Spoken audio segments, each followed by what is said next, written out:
Hey guys, welcome to yet another video of mine. Welcome. If you are joining me for the first time, welcome. If you are a subscriber already, I love you for watching. Today I'm going to be cooking vegetable soup, the sapa style. So today we're going to be starting with pomo or kanda or cow skin.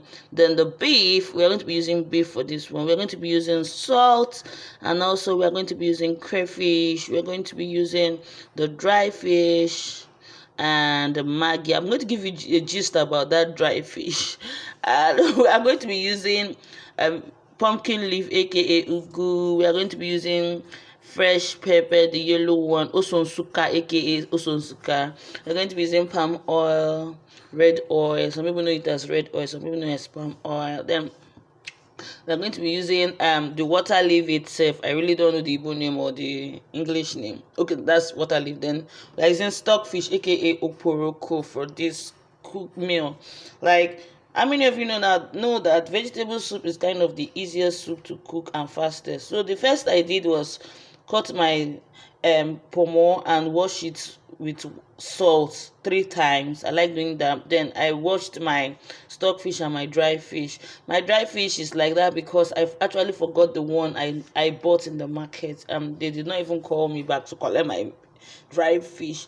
So this is me washing the stockfish. I noticed insect was just coming out up and down, so I had to use water first, normal temperature water first for it. And I had to go and look for warm water from anywhere just for it to wash it properly. And I like removing the stick from dry fish. Like, I don't want to be eating my food and seeing stick inside it. No, I don't feel that's really nice. I don't like that at all. Then this is me washing it again with another warm water. Look at the warm water. See the amount of insect that came out. So I was really particular about this fish because I don't like seeing all this insect inside. So I had to drain the water immediately. And this is the fresh cleaned dry fish and stockfish which I cleaned up. Now we are going to start by steaming the meat, fish, and the pomo and everything. We steam it with salt. We are going to steam it with crayfish. We are going to steam it with stock cube so that it will come out very well. Now if you are going to steam anything, please do not add water. Just put it on low heat and be steaming, because that way it will prevent it from burning, and the actual stock from the meat or the fish, the water will be coming out. So that is what I did here. I added dry pepper to the fish and meat so that it will give it that pump I need in my vegetable. I like my vegetable being spicy a little bit. So I don't know about you, but this is what I like doing for it to come out. Here is dark because what the rain started falling, and NEPA did what make us call them NEPA. Oh, AEDC. So I had to look for external light, and I started cooking. And this is me steaming. This is the water that came out, and I had to add a little bit of water again because I want to start my cooking process. And this is me adding the palm oil that I showed earlier. After putting the palm oil, I had to stir very well so that it will just circulate everywhere. Like there's already small water inside for the cooking. I had to stir and stir and stir, because if you don't stir, you won't get your result you are looking for. So I was stirring and stirring and stirring. Guys, I don't know about you guys, but me, I like using mortar and pestle when I'm cooking my soup, because there's this beautiful taste I get. I don't know about you, but you are free to use your blender, you are free to use your knife to cut, you are free to use your food processor, whatever you want to use to blend your pepper. But this is what I like to do. Like, you guys will be saying, why go the hard process? But I actually love the taste that comes out from mortar. I don't know about you, but me, this is what I like doing. And it's my chowder, so you just have to watch it like that. I'm so sorry, but I like it that way. So this is the amount of water I got, like I had to use for my soup, because eventually water will come out from the water leaf. So I had to just use that water like that. You saw me pouring that crayfish inside and the little salt. I'm not going to use all that salt because most of the salt I use it to wash my water leaf and my pumpkin. This is me adding stock cube again for cooking process. Then it was for the steaming. Now it's for the cooking process. So I like to wash my water leaf 3 times, because the amount of sand that used to be inside this water leaf is not for the fainted at heart. Even as washing her 3 times with salt, you will see sand under it. So I have to even wash it for the 4th time. Please always wash your water leaf with salt. Wash it properly, very well, very neat. If not, you end up eating sand.